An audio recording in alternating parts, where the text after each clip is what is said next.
Well, thank you for joining us today. Welcome to Workshop Wednesday.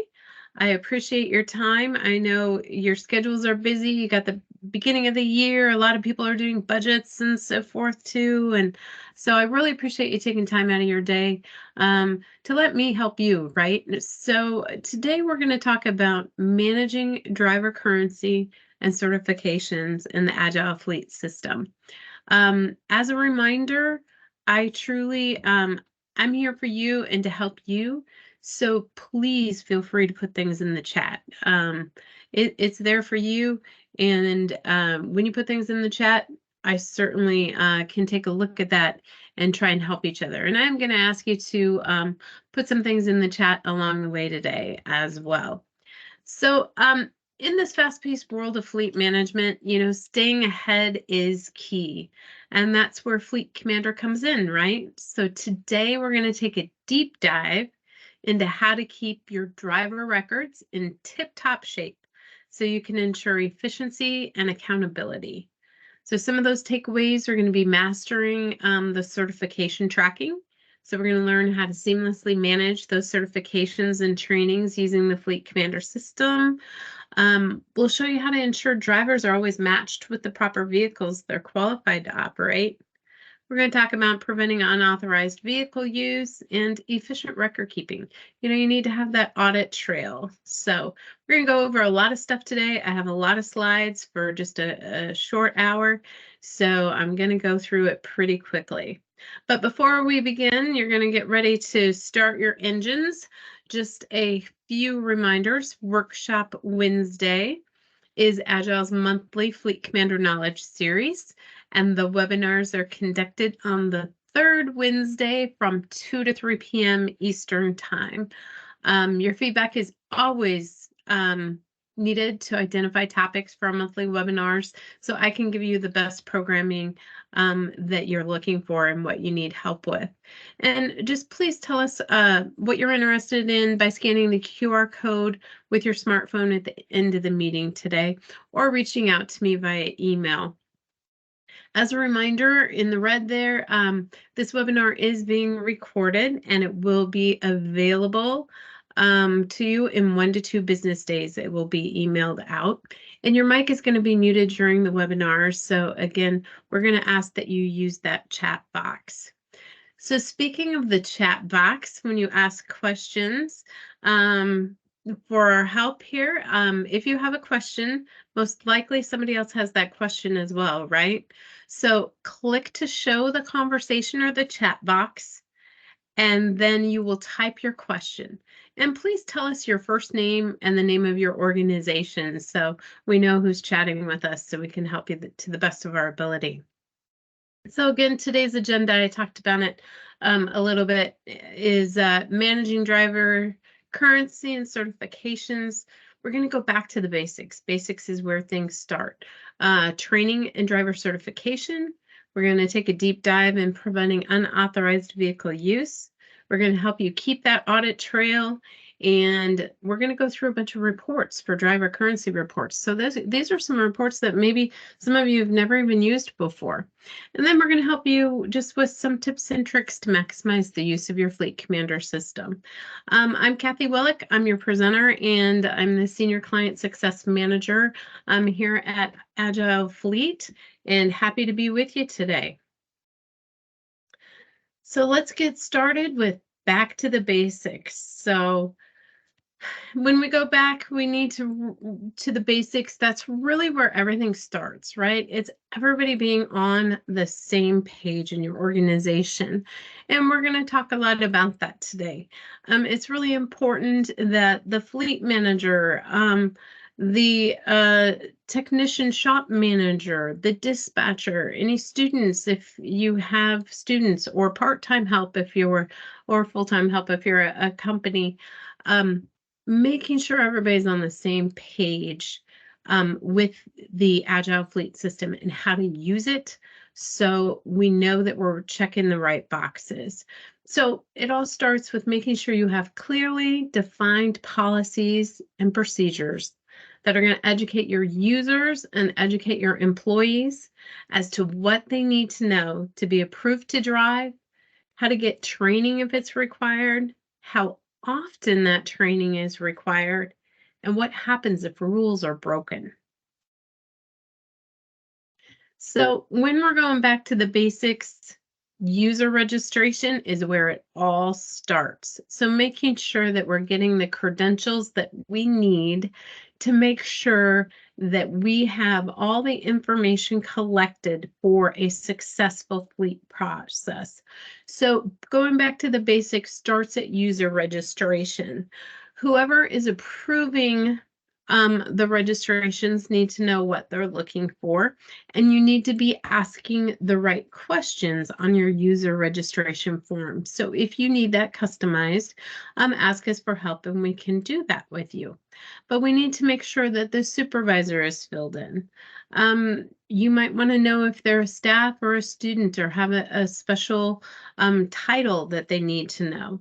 Are our phone numbers correct? Are the emails correct? So everything starts with the user registration form. And then after the user registration form, we go to the user profile. So this is where it allows who can have access to vehicles in your fleet requiring specific access. So it could be, for example, a 15-passenger van. Maybe you cannot have a 15-passenger van. Maybe you can't drive it unless you have a specific training, or maybe a vehicle requires a CDL. Those are a couple of examples. So in this particular screen here, this person could have access to standard vehicles because they've had live training, but the 15-passenger van training isn't checked, so they would not have access to any vehicle that requires 15-passenger van training. So it all starts at that user profile and making sure whoever's granting those permissions again is granting them properly when you approve the user. Basics are all about making sure too that you keep your information in good condition, right? And that you have good data. So in this example here, I just want to highlight how the phone number information isn't consistent. So try and train people to be consistent. So here we have, the lines around the beginning of the number. Here we don't, right? Capitalization. Here we're using all capitalization. Everywhere else we're using upper and lower case. Just simple things like this can make your data so much cleaner and so much easier to read, and everything lines up when it comes out on reports. So just try and educate everybody to have those policies and procedures and make sure that they're consistent with what they do. Also, make sure, again, that you're consistent with the information you collect for each user. So make sure that you have the supervisor's information. Are they able to manually assign a vehicle? Are they eligible for auto assign? Are they eligible for automatic approval? All these different things are stemming from the user's basic profile. Are they able to do self check at the grab and go? Oftentimes, if people have like a new kiosk or a key control box and somebody for some reason couldn't get a vehicle out, or it says they aren't able to use the kiosk or key control box, it's because they probably have not had this check mark of enabling self-checkout for a client. So again, look at the profiles through each line item. Then whoever is at your main desk that's going through the user profiles when people ask to be users of the system, they're first going to be going through that sheet that we just looked at, but then after that profile, they're going to go to the permissions tab. Just make sure that they're giving them the right permissions. So are they a site driver? Are they a site requester? Can they use all sites if you have multiple sites? And make sure you really limit the site administrator information. That should be only a limited number of people because that allows for a lot more things to be changed in profiles and in the system. Then after you grant and enable someone what you want them to be able to do in the system, then you're going to go ahead and send the welcome email by clicking on the welcome email under the user's profile. So again, I can't stress it enough, and I know you're going to get tired of me saying it by the end of the day today, probably, but just make sure your staff are all on the same page. I've seen it time and time again where one person thinks, oh, well, this doesn't affect A, and the other person says, it does affect A. So just make sure your team's on the same page. Policies, procedures, make sure they understand anybody who is working user profiles in your system, that they know exactly what to check and what to look for. So now let's get into the training and driver certification. So what I would like you guys to do right now, guys and gals, I say that term generally. If you wouldn't mind going into the chat box, I would love to know if you have any certain fleet trainings or certifications that you require your drivers to do. And if so, just throw it in the chat and tell me just a little bit about what the training is. Maybe it is a driver safety training, one and done. Maybe it's driver safety training and they have to do it every year. This just helps all the other folks that are on the webinar as well to be able to see what everybody else is doing. You know, what are those best practices? So if you wouldn't mind, I know some of you might be shy, but if you wouldn't mind throwing it in the chat, I'd greatly appreciate it.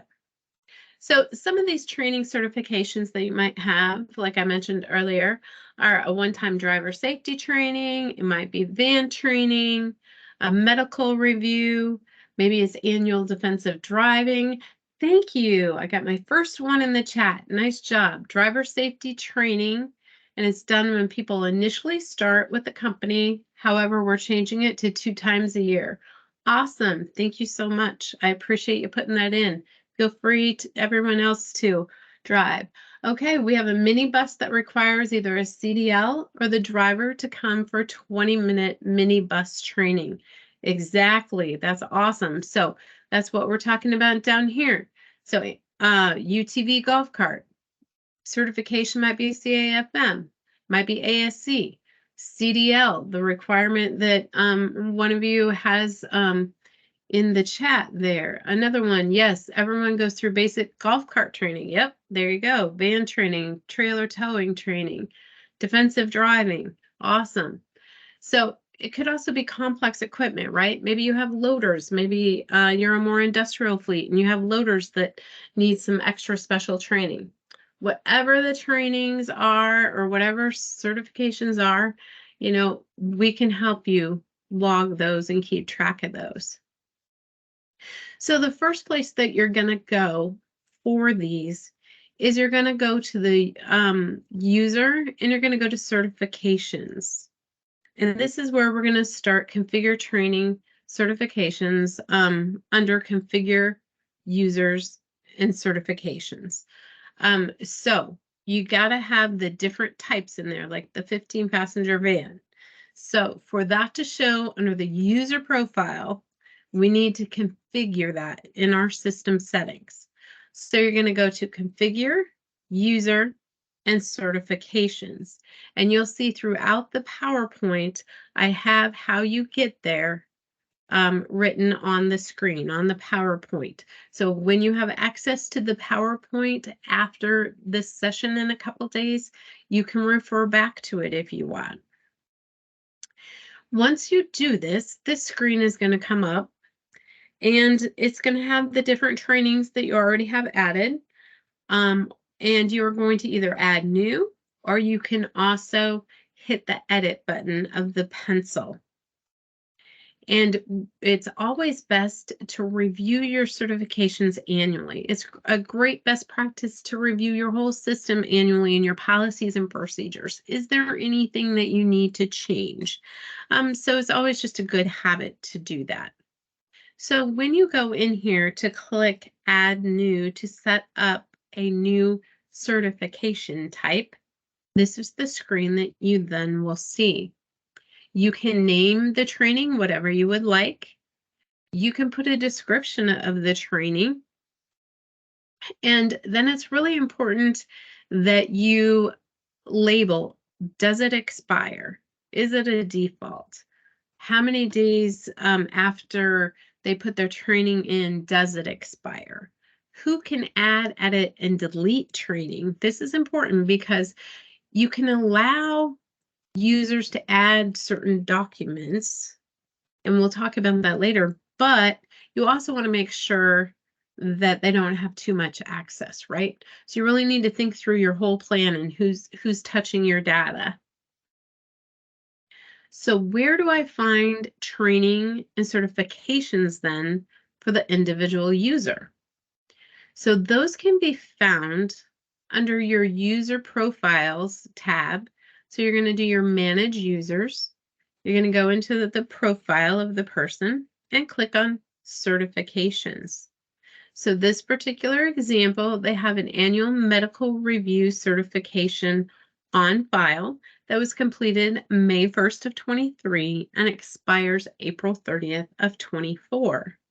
It's active and it's required. You can put as many of those as you want or need. So how do you add the training certifications for those users? Like I said, you're going to go into their profile, you're going to go to certifications, and you're going to click add. And when you do that, you'll have a drop down of the different types of trainings that you've made available in your system settings that we looked at just a little bit ago. You're going to go ahead and choose which one. You're going to put the date completed, and you're going to put the expiration date. And remember, if they have a certificate and you need a copy of the certificate kept on file, go ahead to the File tab here and add the picture of the document as well. So lots of good stuff in there that you can keep track of. So now we have our users in there. We know our users have certain trainings and so forth. So how do we prevent certain users from getting unauthorized vehicles that they should not have? So with that, again, it starts with your team. FleetCommander is very customizable to be able to make sure only users with certain permissions can get certain vehicles. Maybe only certain people can drive EVs. Maybe only certain people can drive trailers. Maybe only certain people can drive 15-passenger vans. So your permissions need to be clearly understood by your fleet team. And remember that good data is vital and it will keep you happy and keep your fleet happy for miles to come. So when you're looking at training your team, who all's on the system? Think about everybody that's there, right? So do you need to train the shop manager, the dispatcher, the fleet manager, any part-time staff, full-time staff, etc. Train the whole team in the basics. So you're all heading for the same goal. So where we go next is creating access groups. So we need to configure those for the system so we're able to put those onto a vehicle. So with that, we're going to go to configure access groups, and you're going to add new if the current one that you need is not there. If the current one that you need is there, you can just hit the edit button. When you're in these different certifications, there's room for comments. You know, best practice would be fill in those comments, right? So what does a driver need to gain access to a particular access group? So especially if it's a really unique access group, maybe it doesn't come up very often. So putting a comment of a description is really helpful so you know in the future exactly what that is about. So after you develop those in your system settings, then the asset details is where we're going to assign those profile access groups. So when you're setting up the asset details in your vehicle profile, you need to check the access group of the specific type of vehicle. So for example, this particular vehicle here, we can see is a 2015 white Chevy Express 15 passenger van. So when I am building this vehicle in the system, when you get new vehicles, excuse me, you need to figure out and mark who can drive those. So you would not want a standard person being able to drive that type of vehicle. So you would not check standard. You only want somebody that has already had the live training, and in this case, the 15 passenger van training. So when you put that on the vehicle profile, because you're in the vehicle now, anyone that tries to request a vehicle in that grouping and they don't have access, it is not going to allow the system to assign them that type of vehicle. It will stop them and put it in pending. So that is where the first place is that you need to look. As many of you know, if you've been around me for a while, keeping the audit trail is so important. So I had right out of college worked at banks for several years, managing a couple locations. And my philosophy is if you can't tell the auditor what happened, then you got a problem. So you need to be able to tell everything that happened about your situation. So let's start with, how do we find out what has happened in the system, who's given permissions, and so forth. So there's several different reports that you can run. So this one is going to be for the audit information. You're going to go into reports, statistics, and then you're going to do an audit log report. When you pull up that audit log report, it's going to give you a date range. So you can choose the date range, and it's going to ask you a couple other questions. You know, are you wanting to look at all information, user information, asset information?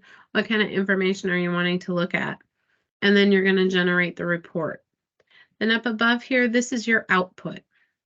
So these are what changes have occurred in the last month on this site. It was a test site, so that's why there's not very much activity there. But a couple people have had user permissions changed. We changed an asset permission and stuff. So you can go back and is time date stamped, who was logged in, who the user was that was affected, and so forth. So you have lots of tools for audit. The next audit tool for the audit trail is called a user summary report. So on the user summary report, you're going to go into reports, user and user summary. And then you're going to put the dates again that you're looking for, either created between or modified between. And pick whatever permission level you want, usage type, whether you want enabled users or disabled users or pending users. So as you know, there's a lot of different choices that you can choose. And then most of our reports, you can have them extracted then into HTML or Excel. I highly recommend Excel because I like to be able to sort my reports when they come out. However, you might prefer HTML, and that is just fine. That's why we give you options. So when you run this report, this is what it's going to give you. So for the user summary from this time frame of the beginning of the year here, the last 16 days, there was one user that was enabled. So it looks like Elmer Fudd was enabled. So when they ask you how many users you've had created this year and so forth, this is a report you can go to. The next audit trail report is the user detail extra report. So this one again is users, user details, and this one gives you a deep dive into each individual user, and it will tell you so much about them, such as last login, last password change, what usage types they have available, and what's their status. Are they currently enabled or are they disabled? What's going on with that particular user? So this is a great report to go to for audit. Another audit one would be the user profile. So an example of when you would use this, we had a bad accident once and I had to come up with every vehicle that a particular person had ever driven in our fleet. So I went into the user, which in this example, it's me. And I was in my user profile, and then I went to my usage tab. And that gives me every reservation that I've ever had on the system for this particular fleet. So if you ever need to know what vehicle somebody has had, this is also a great tool if somebody has lost something. So they came in and they don't remember what vehicle they were in. They don't, it was approximately 2 weeks ago and I lost X, Y, Z. Go in, you can find out what vehicle they were in if they were the driver. Okay.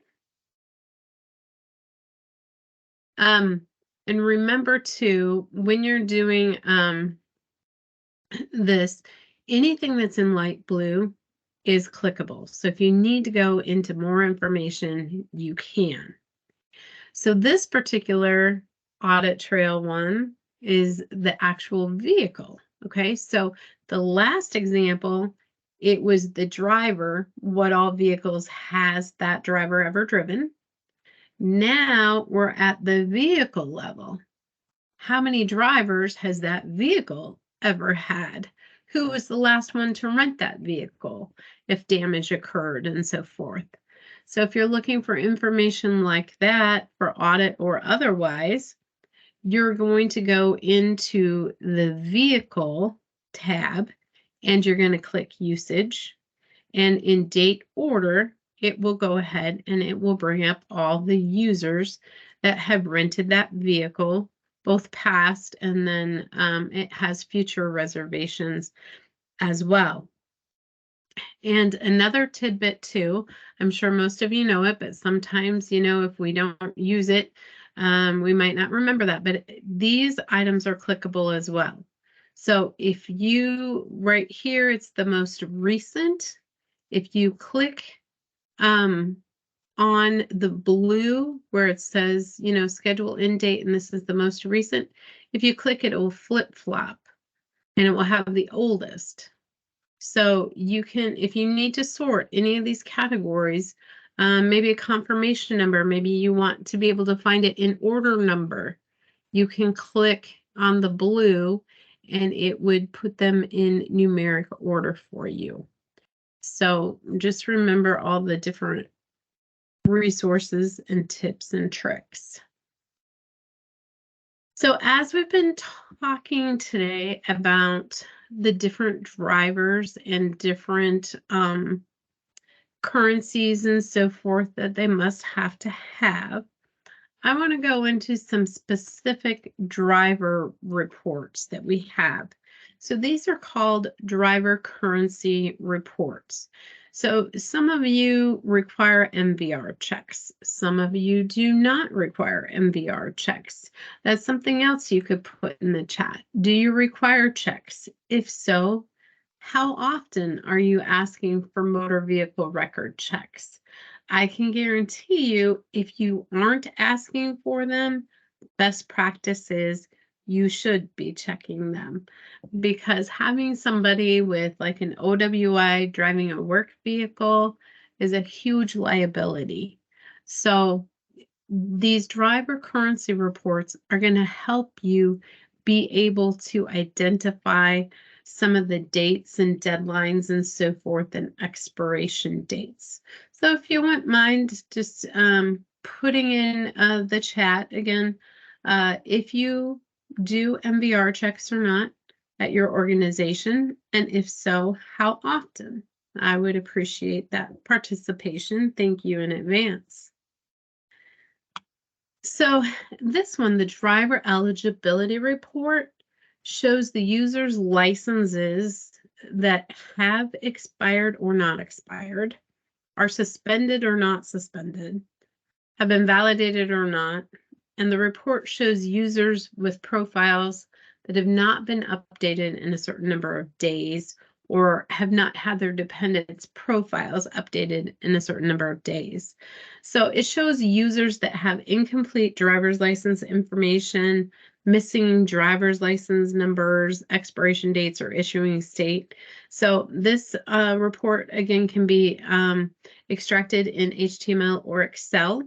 So when you go to it, and the address is down here on this batch of reports, you'll go to reports, users, and driver eligibility.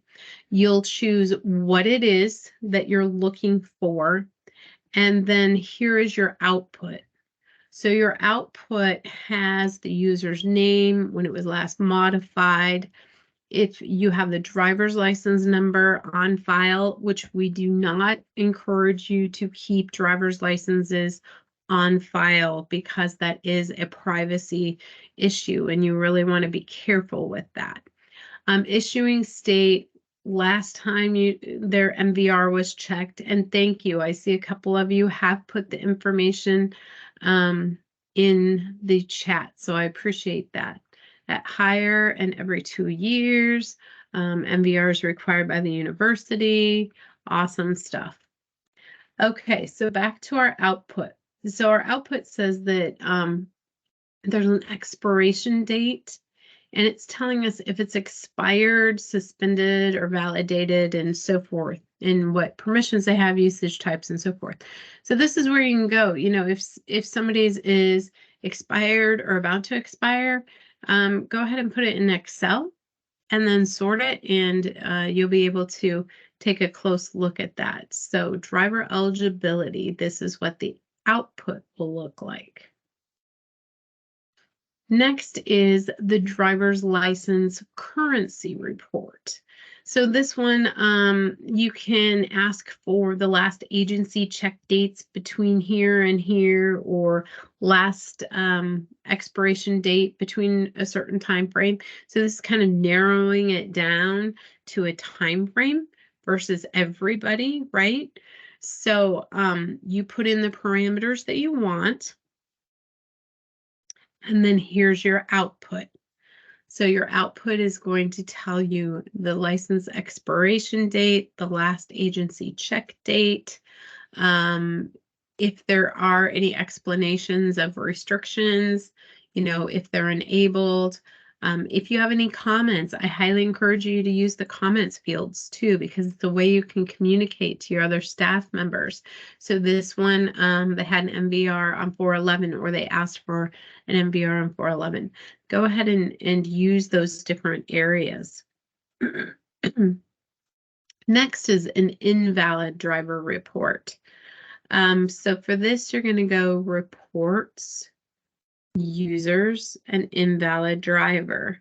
And I encourage you, if you're signed on to your machine right now, feel free to be doing this as we're talking through it, right? There's nothing wrong with that. There's no better way to learn in my world, but I'm more of a hands-on person than actually clicking those buttons and making sure that something's coming out. So feel free to go along with it. So reports, users, invalid driver. What are we going to get here? So the output on this one shows the invalid drivers with filters for those with current or future reservations. So again, it can be sent to you in HTML or Excel, exported, not sent, but exported to you. And so it's telling you, hey, they have something that is expiring, but they have a future reservation. So you need to reach out to these people and make sure that they get current with whatever the requirements are prior to coming and trying to pick up their vehicle and not being able to do so. Then there's another one here, and this one is called the User Certifications Currency Report. So again, here's the address, reports, users, user certification, currency report. Go ahead and fill the parameters out for whatever date you want. If there's an expiration or not, you can put that on there.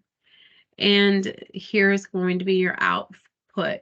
So this is telling us that, and these two here, it goes extended here, but I broke the picture up into two so I could blow it up a little bit bigger for you. So this top one here is saying that theirs expired 7/30 of 22. So they're 536 days past due, okay, on their annual medical. Well, it could be that they haven't rented a vehicle for this period of time, obviously. So now they're here and now they have a future reservation. And you might want to take a look at that and see if you need to get that updated. Also, another thing might be too, is if somebody has a lot of days and theirs is expired, you might need to be cleaning up your users. Maybe they've retired. Maybe they no longer work at the company.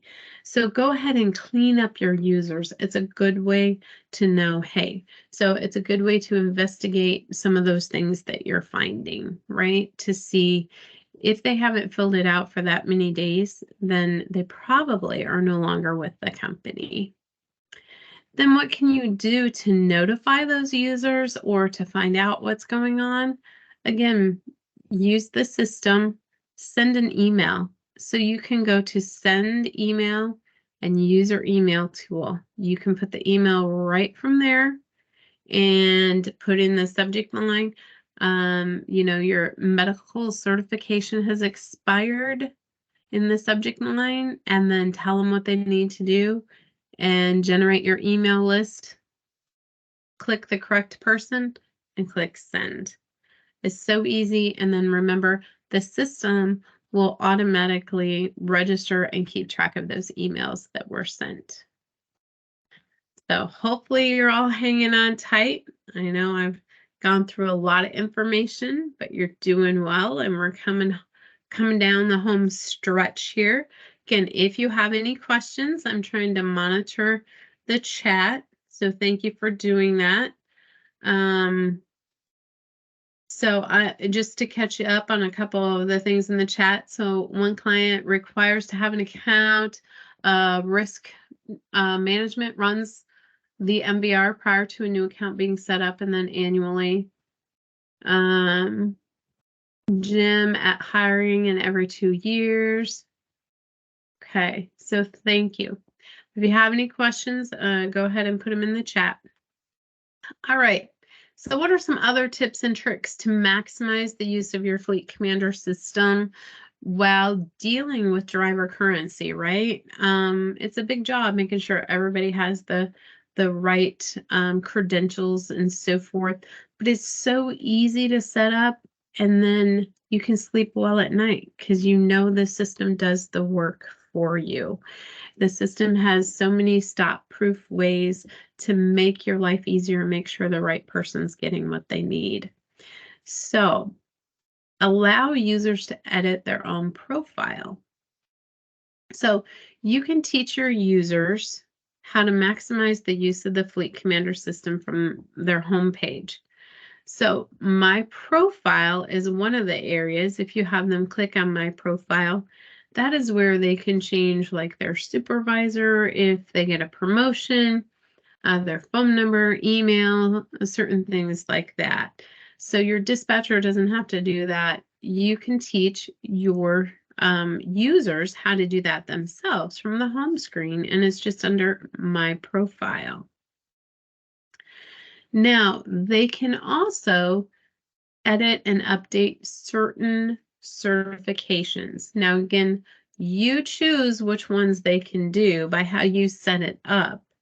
But if they go to My Profile on that home screen, it'll pull up their profile. But then if they click on certifications, it will come up and they can add a certification by clicking the Add button. Now, some clients, just to let you know, require folks to put in a copy of their insurance records. Some might have a certificate for a certain type of training. Some might have just the defensive driving and so forth. Any of those that you need, you can allow them to add that. Now, if you're going to add the actual visual, as far as if there's a piece of paper that needs to be attached, then you'll go ahead and you can add that for them. But you should be able to just click Add Certification and put the information in there. So you've learned a lot. I'm sorry I just was talking fast, but I was worried I wouldn't get through all my slides because I have a lot of them today. But just to recap, you know, it all starts back at the basics. You can customize your training and driver certifications. So we talked about how it starts at the user level, and then the user only gets granted certain permissions, and then those permissions are, you know, assigned to the vehicles when the vehicles are set up. So it all then flows when they're making reservations. We talked about, you know, how this prevents unauthorized vehicle use. If people are not set up in the system properly, if they're not set up for grab and go, they're not going to, if that box is not checked, they're not going to be able to do it. If they're not set up to use the kiosk, if that box is not checked, they're not going to be able to do it. So again, if it's not working for someone, the profile is the first place you go. We talked a lot about the audit trail. So how do you show audit? What has taken place with certain vehicles or certain users? We went through a lot of new reports. I bet a lot of those reports, a lot of folks probably haven't seen, as far as all those different driver currency reports and so forth. And lastly, we talked about, you know, how do you maximize the use of the system? How do you let the user change and update some of their information, right? So yes, you have a dispatcher most likely, or you have someone that's watching the main reservations and the main activity on FleetCommander, but I know you all wear so many hats. So it's all about working smarter, letting the system work for you, learning all those different tips and tricks and so forth, and maximizing the use of the system for you. Just a reminder too, so there's a lot of extra tools for your fleet toolbox that you can use, okay? We are here to help. So how can we help you reduce your cost? You know, we have a lot of different things. We can help you with adding new features. We have a lot of people who are previous fleet managers or worked at previous client fleets, and we can help you fine-tune your operations. We can offer refresher training. So you might have a lot of new staff, or maybe you just need refresher training for existing staff. We have a variety of fuel imports that you can do. We have billing algorithms that you can bill out. Vehicle sharing, you know, that's our main niche. If you add a kiosk and key boxes to your system, I can guarantee you it will be game changer in vehicle sharing.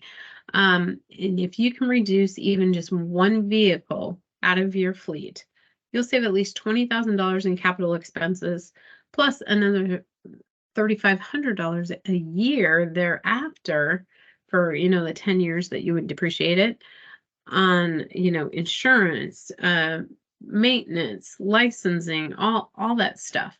So it really helps to let the system work for you. And we're here to help you do that. I also want to remind you, we have lots of online resources at agilefleet.com. We have the Fleet Management blog. We have Workshop Wednesdays, which we're at today. Higher ed workshops. We also thank you for those that participated in the 100 Best Fleets. That deadline's coming up on January 26th. So if any of you, need help with any ideas on how to write your application or some information for your application, reach out and we can help you with that. Everything is on our YouTube channel. I know before we had slides with a lot of different links and stuff. Check out our YouTube channel. So our previous workshop Wednesdays and so forth are all there. So it's categorized very nicely and you can find those there at that location. FleetCommander User Conference. We had a fantastic conference in 23. We are looking forward to Command 24. It's most likely going to be in October, and we're looking in the Arizona area. We do not have an official site yet, but hopefully we'll have near the end of January here. Hopefully we'll be able to announce exactly where that's going to be so you can plan ahead. That is, 2 to 3 days of intense learning and idea sharing with your peers that are managing similar fleets to yours. I can't emphasize enough the value of going to those command conferences. And let us help you be a thought leader, right? So I know each of you have a certain thing that is a shining star in your fleet. Let us help you shine a light on that star. Let us help you by writing a case study for you, or if you need, we've had folks who have reached out saying, I need help with a slide for a PowerPoint for my boss, anything like that. If you need help trying to calculate savings, if you need help trying to do some things like that, let us know and we're happy to help you. That's what I'm here for. I'm here to make you shine and make your job easier. Just a reminder, if you have a day-to-day question, if you're in a report or you're trying to do something and something doesn't look right or you're having issues, please feel free to reach out to support. They're there 7 a.m. to 7 p.m. Eastern Standard Time. We have a whole team on the support team. They log every call. Their statistics are just amazing. Their time of solving calls and so forth just keeps dropping because we've really queued up the team and they're amazing. So FC support at agilefleet.com or calling the 571-498-7555 extension 2 number. And they can help you with any, day-to-day, like something's not working. What am I missing? What do I need to push? There's also access to the support manual. So if you don't have access to the support manual, this is the whole big manual guide. If you do not have access to that at support.agilefleet.com, again, let FC support know or let myself know, and I'm happy to work with support and get access for you. And then my phone number is here as well. So 571-498-7555, extension 512. And here is the QR code. So if any of you would like to snap a picture of that, you can certainly respond to our survey.